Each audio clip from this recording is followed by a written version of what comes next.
하나님 말씀 누가복음 2장 8절, 9절, 10절 세 구절만 우리 한 음성으로 합독합니다. 시작. 그 지역에 목자들이 밤에 밖에서 자기 양떼를 지키더니 주의 사자가 곁에 서고 주의 영광이 그들을 두루 비추매 크게 무서워하는지라. 천사가 이르되 무서워하지 말라. 보라, 내가 온 백성에게 미칠 큰 기쁨의 좋은 소식을 너희에게 전하노라. 아멘. 이 시간에는 메가톤의 기쁜 소식이라는 제목으로 성탄절에 관한 설교 네 번째 시간을 우리가 갖도록 하겠습니다. 원래 8절로 20절이 한 단락인데, 단원인데, 문단인데, 페리코프인데 시간 관계상 세 구절만 우리가 합독을 했습니다. 본문은 천사들이 예수 탄생의 큰 기쁨의 소식을 비교적 편안히 우리 안에서 양을 치던 인목자들에게 먼저 전하지 아니하고, 밤잠도 못 자고 추위에 떨면서 밤에 밖에서 양을 치던 아웃목자들에게 먼저 전하였고, 그리고 천사들은 하나님을 찬송한 내용이 본문입니다.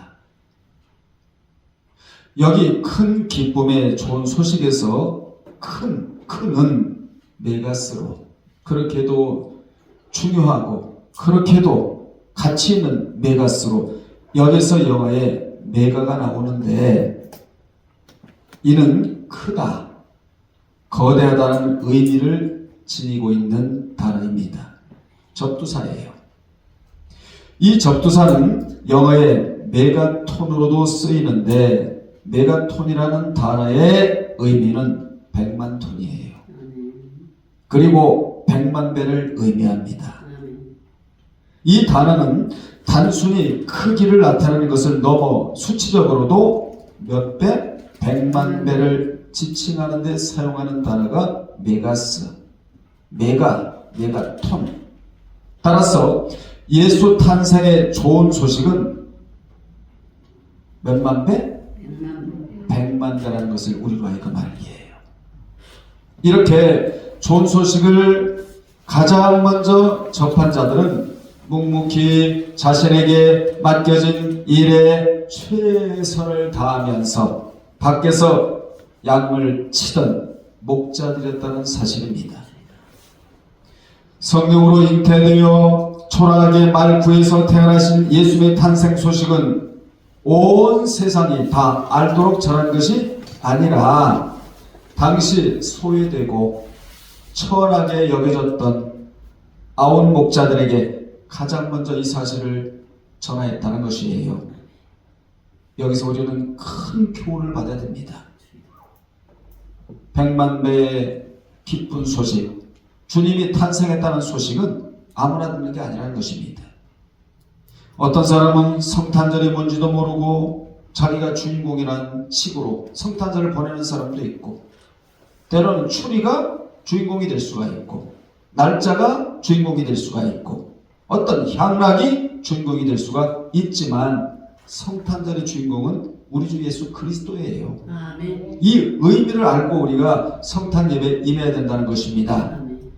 초라하고 헐벗고 굶주리고 추위에 떨고 그러는 아웃목자들에게 이 100만 배의 기쁜 소식을 먼저 전하였다는 것입니다. 아기 예수는 비록 초라한 곳에서 태어나셨으나 하나님께서는 그 탄생의 소식만은 몇만 배? 100만 배로 알려주셨다. 이는 예수님이 온 인류에게 복음을 전하실 것을 미리 큰 소식으로 주 예수를 믿으라 그리하면 너와 내 집에 구원을 얻으리라, 이 100만 배의 소식을 전 세계에다가 주님이 소식을 전해주신 거예요. 미리 앞으로 이렇게 전해질 것이라는 것을 미리 말씀해 주신 것입니다. 당시 예수의 탄생 소식이 양떼를 치던 가난하고 초라한 목자들에게 맨 처음 전해진 사실은 예수님이 주실 구원이 영적으로 가난하고 자신의 죄와 초라함을 깨달은 자들에게 주어질 것임을 강하게 시사해주고 있는 것입니다.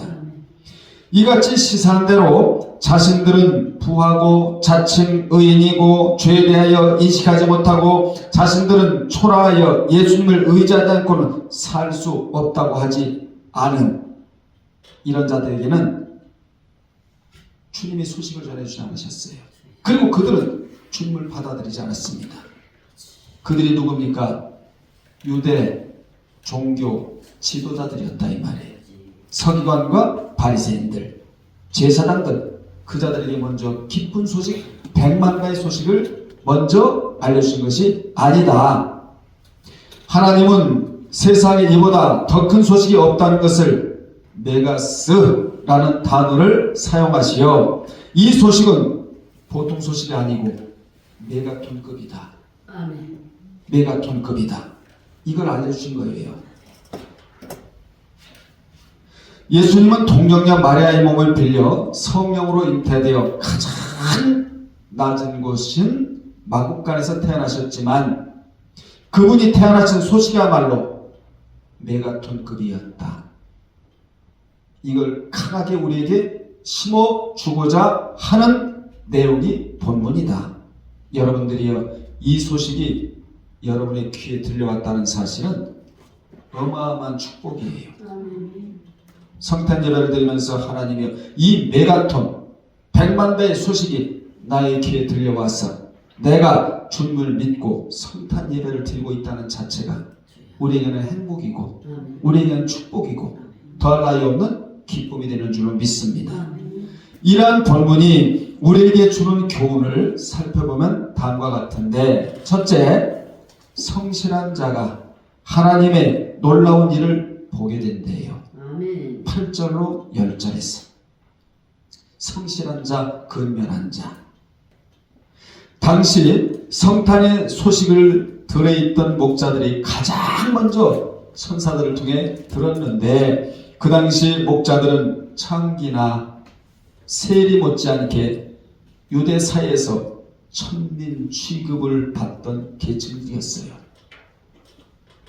그런데 하나님께서는 무슨 이유로 예루살렘의 종교 지도자들에게 성탄의 기쁜 소식을 먼저 전하지 않고 천대받던 목자들에게 성탄의 소식을 가장 먼저 알려주셨는데, 여기에 몇 가지 이유가 있다 이 말이에요.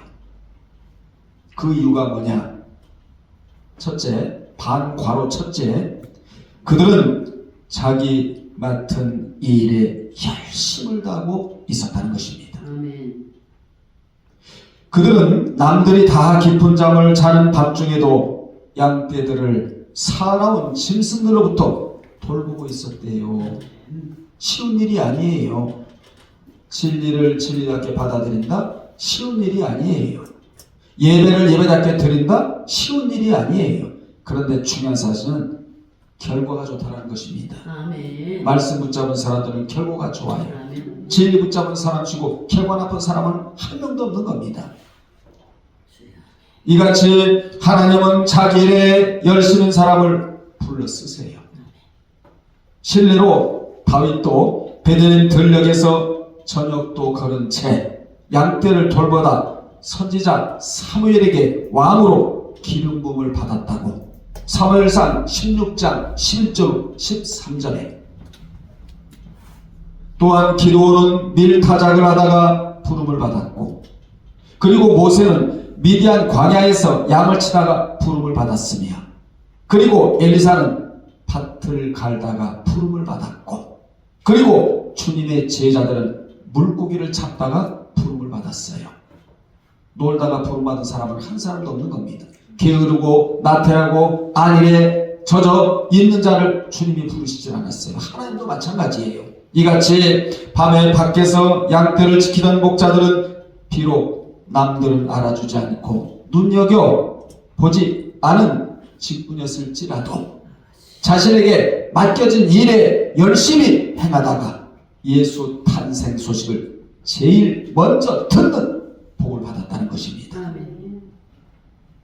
잠언 29장 25절에 보면, 내가 자기의 일에 능숙한 사람을 보았느냐, 여러분 신앙만은 능숙해야 돼. 능숙해야 돼. 아멘. 능숙한 사람을 보았느냐? 이러한 사람은 왕 앞에 설 것이요. 왕은 누구지요? 우리 주 예수 그리스도 앞에 설 것이요. 능숙한 사람, 신앙이 녹있고 기도도 녹있고 찬양도 녹있고 은사도 녹있고 능숙한 사람, 신앙 성장을 가져와서 아주 신앙이 능숙한 사람, 왕 앞에 설 것이요. 천한 자 앞에 서지 아니하리라 는 말씀대로 주께서 맡겨주신 일에 최선을 다하다 보면 왕 앞에도 서고 천한 자 앞에 서지 않을 때가 온다라고 말씀해주고 있는 겁니다. 이런 말씀을 그대로 듣는 자가 지혜로운 자예요. 아멘. 여러분은 왕 앞에 서십시오. 천한 자 앞에 서지 말고 왕 앞에. 두 번째, 반과로 두 번째, 이들은 따라합시다. 이들은 정직했다. 아멘. 이들이 돌보던 양떼들은 이들 소유가 아니에요. 베들레헴 부자들의 소유였고 이 양떼들은 성전에 제물로 바칠 제사장들이 소유하고 있었지만 아울 목자들은 정직하게 양떼들을 쳤다는 것입니다. 아멘. 이 목자들은 주인이 보든 안 보든 밤에도 깨어서 양떼들을 지켰대요. 쉬운 거 아니라고 그랬죠, 제가. 왜? 주님이 편안하게 밤에 잠을 자면서 따뜻한 데서 양을 치는 인목자들에게 100만 배의 주님 탄생의 기쁜 소식을 먼저 전하지 아니하고 왜 아홉 목자들에게 먼저 전했느냐? 여러분 이걸 깨달아야 된다 이 말이에요. 성탄 예배를 드리면서 먼저는 최선을 다했기 때문이고 두 번째로는 정직했기 때문이다. 시편 11편 7절에 보면 여호와는 의로우사 일을 좋아하시나니 하나님이 일을 좋아하세요. 일을 만드시고 그 일을 성취하시는 여호와가 이같이 말하노라. 하나님은요 일을 좋아하신대요. 정직한 자는 그 얼굴을 베리로다. 기가 막힌 말씀 아닙니까? 라는 말씀처럼 아홉 목자들은 정직하게 양떼를 쳤으므로 아기 예수의 얼굴을 처음으로 뵀대요. 잠언 14장 11절에도 정직한 자의 장막은 흥하리로다 라는 말씀이 나옵니다. 여러분은 수혜하지 말고 흥하십시오. 흥하려면 어떻게 해야 되느냐? 정직해야 된다. 이거 하나님 앞에서 주의 일이든 사회 일이든 직장 일이든 교회 일이든 정직한 자는 반드시 주께로부터 축복을 받게끔 되어 있어요. 시편 112편 2절, 잠언 28장 6절, 로마서 12장 11절에 우리 모두 복 받고 살아야 되잖아요. 복을 안 받으면 저주받는데요. 반대로 복을 받기 위해서는 최선을 다해서 열심히 하고 그리고 어떻게 해야 된다고요? 정직해야 된다. 정직은 영적인 능력이에요. 겸손도 영적인 능력에 속한다 이 말이에요. 9절에 볼까요? 9절은 하나님은 우리에게 땅의 영광이 아니라 하늘의 영광을 주고 싶어 하신다. 먼저 영이 잘 돼야 된다는 거죠. 영혼이 잘된 같이 범사에 잘 되고 강건하기를 내가 강구해 주겠다고 사도 요한 목사가 인격이 정돈된 가요 성도에게 복을 빌어주는 내용 아니에요?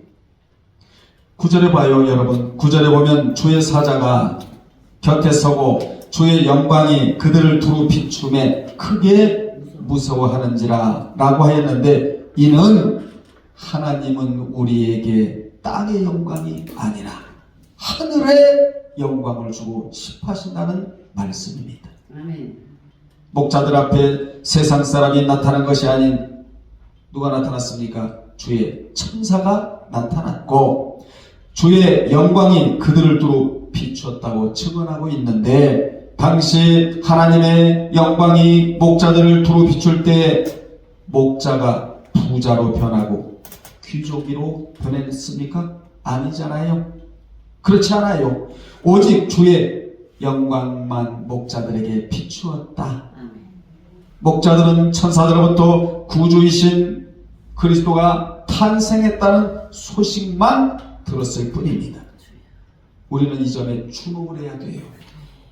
즉 하나님이 성도들에게 주기를 원하는 영광은 글로리아, 영광은 땅의 것이 아니라 하늘의 것이라는 걸 우리가 이거 알게 해요. 아멘. 여러분, 신앙은 하늘 것이에요. 아멘. 신앙생활은 하늘의 생활이나 마찬가지예요. 이 세상 사람들이 영광으로 여기는 것은 이 땅에 속한 부나 명예나 권세, 공명, 이거 아니에요? 그러나 하나님이 저와 여러분들에게 주고 싶어 하시는 것은 하늘의 영광이라는 것입니다. 아멘. 여기서 하늘의 영광이란 뭐냐? 예수 그리스도를 통해 믿음과 성령과 천국을 주고 싶어 하시는 것. 이게 하늘의 영광이에요. 목회를 왜 하는 줄 아세요? 천국에도 올라가고 그곳에 가서 하나님의 영광을 차지하도록 하는 것이 이게 목회란 말이에요. 아멘. 저는 이것 때문에 목회하는 거고 여러분은 하늘의 상급 때문에 신앙생활을 하는 거예요. 아멘. 이러므로 주님은 땅의 영광보다 하늘의 영광을 주심으로 여러분들의 상급을 차지하기를 원하신다는 것입니다. 아멘. 주님은 땅의 영광을 추구하는 자에게는 상급을 잃게 된다고 마태복음 6장 2절에 가장 불쌍한 자가 상급을 잃어버리는 자예요. 주여. 가장 성공한 자는, 가장 승리한 자는 상급을 소유하고 있는 자. 아멘. 우리는 땅의 것을 가지고 하늘 것을 만들어내야 돼. 아멘. 주님이 땅의 것을 주신 것은 하늘 것을 준비하라고 땅의 것을 주셨다는 것입니다. 여러분, 이거 꽃꽂이도 가공물이에요. 이 가공물을 가지고 하늘의 결과물을 만들어내라는 거예요. 아멘. 교회 안에는 모든 것들은 사물이에요. 이걸 가지고 살아있는 신앙으로 만들어내라는 거죠, 하나님이. 그래서 성공자 넘어 승리자가 되라는 게 하나님의 솔직한 심정이거든요. 아멘. 이 세상의 돈이나 명예나 관세는 그 자체가 하늘의 영광이 아닙니다. 이러한 것들은 하나님께 영광을 돌리고 하나님을 잘 섬기라고 주신 일시적인 수단에 불과해. 여러분들이요, 하나님이 궁극적으로 주고 싶어 하시는 것은 뭐라고요? 하늘의 영광이다. 아멘. 그 영광은 하나님의 자녀를 벗어난 그 아들이 받는 영광이에요. 여러분은 적어도 자녀와 아들의 차이에 대해서 알고 신앙생활 하잖아요. 하나님과 화목하게 되는 영광이요. 고린도서 5장 20절에 그리고 그리스도와 함께 살면서 천국 유업을 얻는 영광이 하나님이 여러분에게 주시고 싶어지는 영광이다. 아멘. 유대인들이 예수 그리스도를 배척한 가장 중요한 이유는 주께서 땅의 영광을 주시는 분으로 알았기 때문에 그래요. 주님은 하늘의 영광을 주시기를 원하시는 하나님이세요. 아멘. 그러므로 성도들은 주님을 섬기면서 하늘의 영광을 구하고 사모해야 마땅하다는 것입니다. 아멘. 땅의 영광을 얻고자 주를 쫓는 자들은 가룟 유다처럼 하나님을 배신할 수밖에 없는 거예요. 결국 주와 분리되는 불행을 당할 수밖에 없는 겁니다. 오늘도 땅의 영광만을 얻으려고 주를 쫓는 성도가 있다면 속히 돌이켜야 됩니다. 아멘. 성경은 땅의 영광을 구하려고 하는 이들을 가리켜 저희의 마침은 멸망이요, 저희 신은 배요, 그 영광은 저희의 부끄러움에 있고 땅의 일만 생각하는 자라고 빌립보서 3장 19절에서 분명히 말씀해주고 있는 겁니다.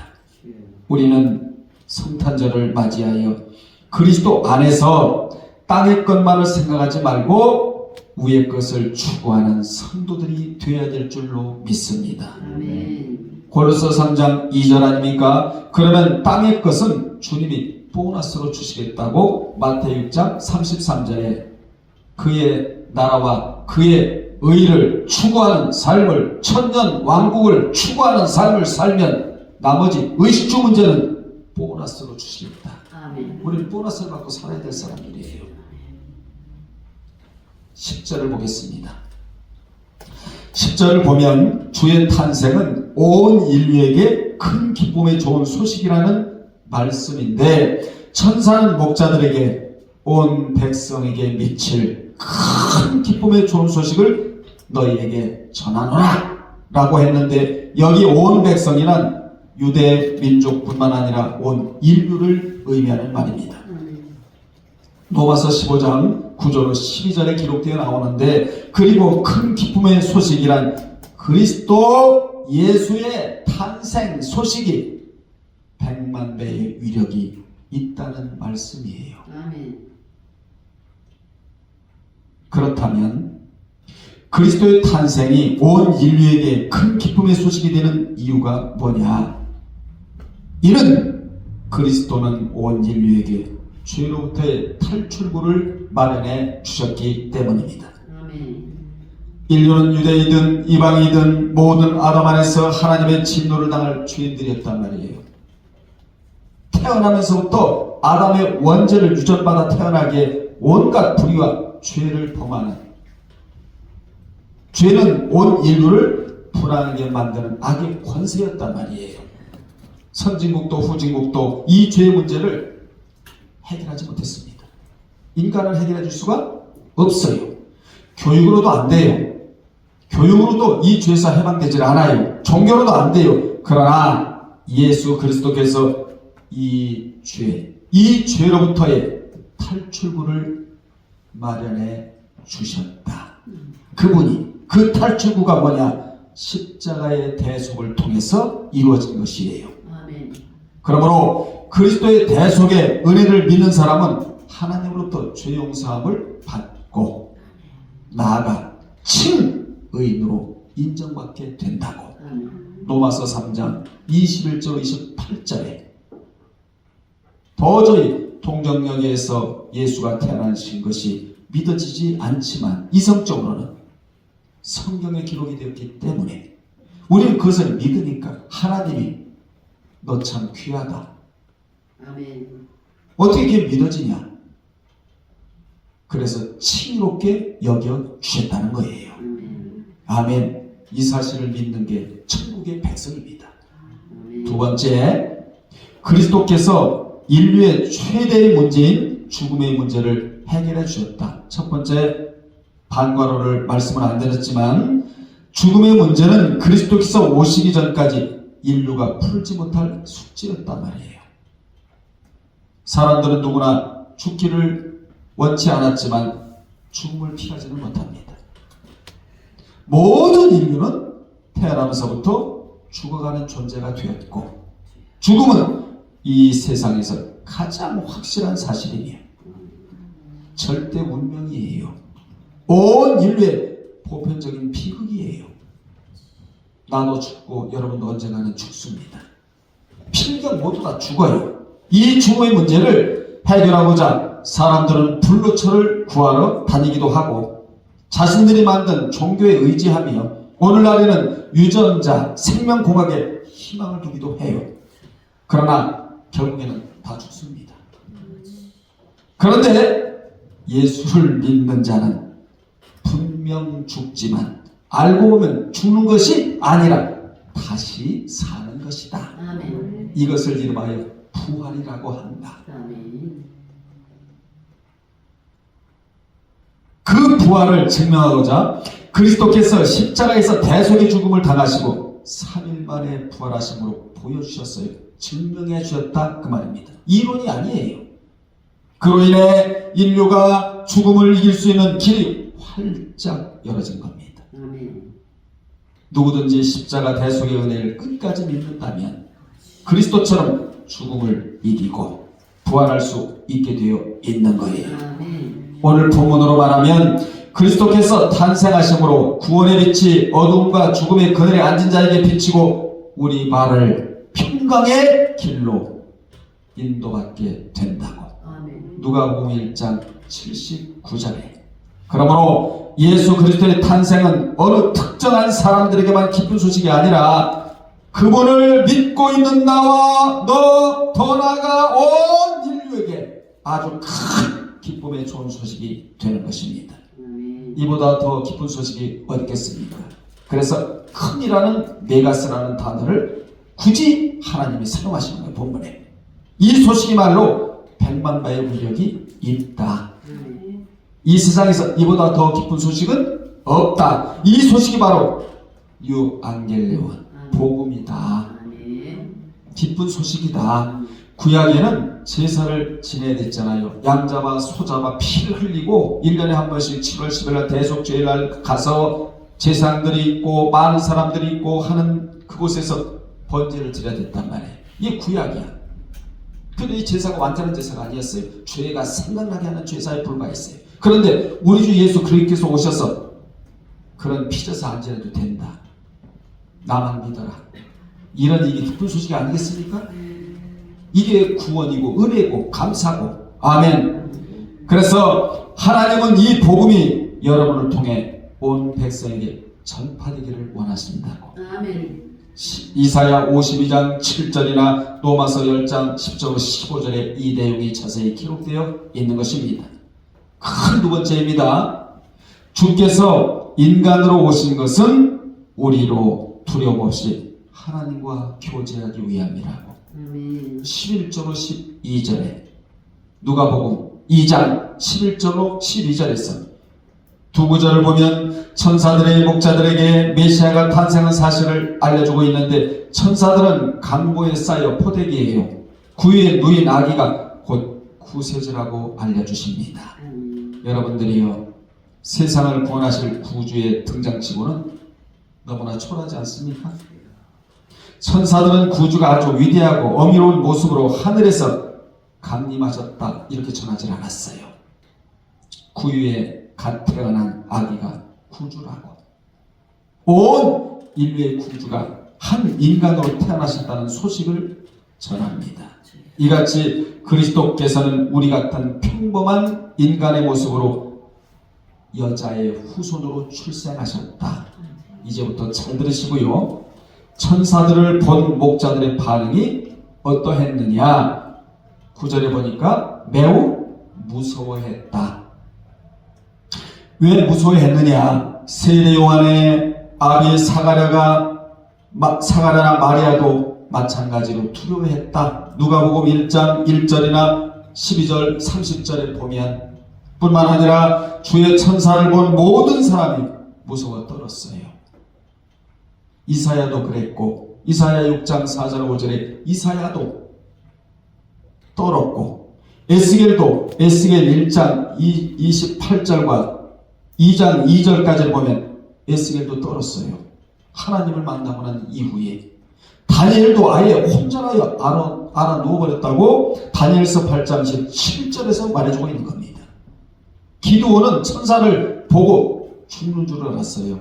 사사기 6장 22절에서 이렇게 신앙의 위인들도 하나님의 천사만 보고도 무서워했다. 그 이유가 무엇이겠는가? 죄성을 지닌 인간이 거룩한 하나님의 존재를 보았기 때문에 그렇습니다. 주여. 이는 마치 중죄를 짓고 도피하는 범인이 경찰을 보면 무서워하는 것과 비슷해요. 이같이 천사만 봐도 두렵게 하나님을 직접 뵐 수가 없다고.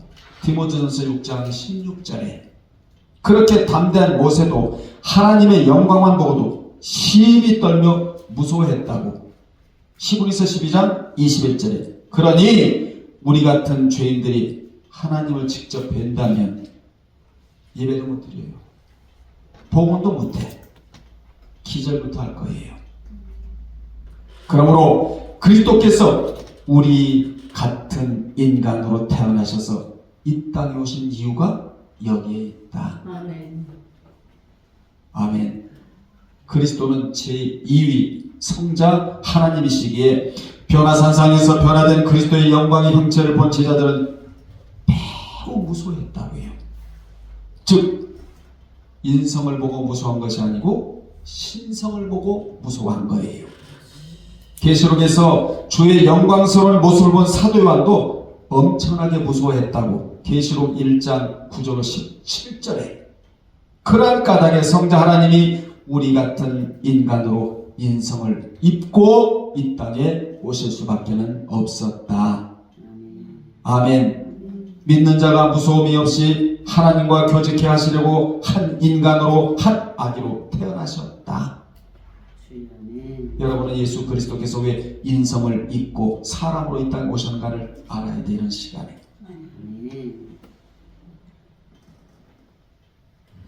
자, 세 번째로 갑니다. 이걸 다 어떻게 하겠어요? 시간이 많이 가니까. 이런 죄인들을 되찾는 것은 하나님께 가장 큰 영광이 되는 것이다. 13도로 14절에 여러분 13도로 14절에 보십시오. 천군 천사들이 그리스도의 탄생 축가를 부르는 내용이에요. 그들은 그리스도의 탄생이 하나님께 영광이 된다고 찬송을 합니다. 하나님은 원래 천상천하의 영광을 가지고 계신 분 아닙니까? 그런데 이 영광에 흠집을 낸 존재들이 바로 인간들이었다 그 말입니다.